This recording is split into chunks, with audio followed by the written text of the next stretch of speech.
जज के सामने गिड़गिड़ाया बाहुबली मुख्तार। जज के सामने मुख्तार अंसारी की गुहार। साहब मैं बीमार हूं, हम पर दया कीजिए। साहब मेरा सही इलाज करवा दीजिए। अपराध और राजनीति के गठजोड़ के पीछे इनके काले कारनामों को सफेद किया जाता था। लोग इनके नाम से थर थर कांपते थे। इनके आपराधिक मंसूबों का शिकार बनने के बावजूद इनके खिलाफ गवाही देने की हिम्मत तक नहीं जुटा पाते थे। लेकिन आज इन माफियाओं और गुंडों की हालत बद से बदतर हो गई है। इनमें से कई जेल की सलाखों के पीछे रहते हुए अपना दम तोड़ चुके हैं, तो कई अपने गुनाह के शिकार हो चुके हैं। जो बचे हैं वो आज भी जेल की चारदीवारी के अंदर तड़प रहे हैं। वो न ठीक से खा रहे हैं, न चैन से सोने को नसीब हो रहा है।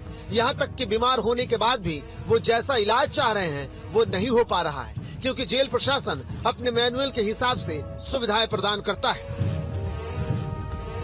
जज साहब मैं बहुत ज्यादा बीमार हूँ, मेरा सही से इलाज नहीं हो पा रहा है, आप हम पर दया करके सही इलाज करवा दीजिए। ये शब्द किसी और के नहीं बल्कि कभी पूर्वांचल में बाहुबली के पर्याय रहे माफिया मुख्तार अंसारी के हैं। मुख्तार ने जज के सामने जब गिड़गिड़ाते हुए ये गुहार लगाई होगी तो वहाँ बैठे लोगों के जेहन में वो दृश्य कौंधने लगा होगा, जिसमें वो खुली जीप में हथियार लहराते हुए अपनी मूंछों पर ताव देते हुए लोगों से मुखातिब होता था। लोगों के दिलों में डर पैदा करके उसने वो हर काम किया जिसे कानून की किताब में जुर्म माना जाता है। लेकिन आज उसकी स्थिति बहुत खराब है। लोगों के मन से उसका डर दूर हो गया है। उसके धमकी के बावजूद हर मामले में लोग उसके खिलाफ गवाही दे रहे हैं। जिसमें आपके मुख्तार अंसारी साहब की वीडियो कॉन्फ्रेंसिंग से पेशी हुई और जफर उर्फ चंदा की पेशी संत कबीर नगर से हुई। अफरेज उर्फ चुन्नू की पेशी जो गाजीपुर से हुई। पूर्व विधायक मुख्तार अंसारी साहब ने यह बताया कि उनका स्वास्थ्य ठीक नहीं है और इलाज की समुचित व्यवस्था का आदेश कर दिया जाए, जिस पर न्यायालय ने कहा कि प्रार्थना पत्र आते ही उस पर कार्रवाई कराई जाएगी। यूपी में सीएम योगी के सत्ता में आते ही माफिया के बुरे दिन शुरू हो गए थे। कभी दहशत का पर्याय बने माफियाओं पर योगी सरकार की कार्रवाई जारी है।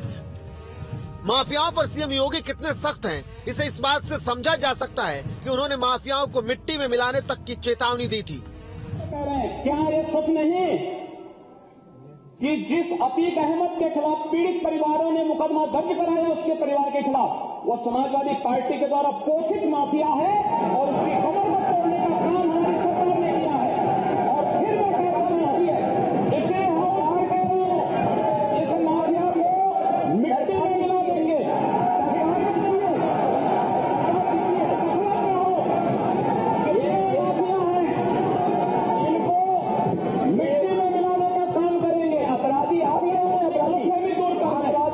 साल 2017 से पहले मुख्तार देश के जिस जिले में रहा उसमें हमेशा 5 स्टार सुविधाएं मिलती रही। जेल प्रशासन से लेकर पुलिस तक उसका नेटवर्क था, उसे सियासी सपोर्ट था, इसलिए उसके खिलाफ बोलने की कोई हिम्मत नहीं जुटा पाता था। लेकिन आज मुख्तार जज के सामने गिड़गिड़ा रहा है, वो जज से गुहार लगा रहा है। जज के से उसने फरियाद करते हुए कहा जो मेरी बीमारी है उसका इलाज नहीं मिल पा रहा है। तो बाकी फिर उसके जो उसका वकील है, मुख्तार अंसारी का जो वकील है वो भी जो है कोर्ट से और विपक्ष के जो वकील है उससे तर्क बहस की और इसके बाद सारी दोनों पक्षों को सुनने के बाद जज ने उसके इलाज के लिए जो है आदेश भी जारी कर दिया है। अब देखना है कि अगली पेशी पर क्या होता है, क्योंकि जो पेशी होती है उस पर मुख्तार अंसारी कुछ न कुछ कोर्ट से अपनी मांग करता है। अब देखना है कि आने वाली पेशी पे उसकी क्या मांग होगी, कोर्ट क्या करता है, वो आने वाले तारीख पे निर्भर करता है। Ajay Pal, news state, Barabanki. UP की सियासत के कद्दावर नेता रहे आजम खां को अब एनकाउंटर का खौफ सता रहा है। रामपुर जेल से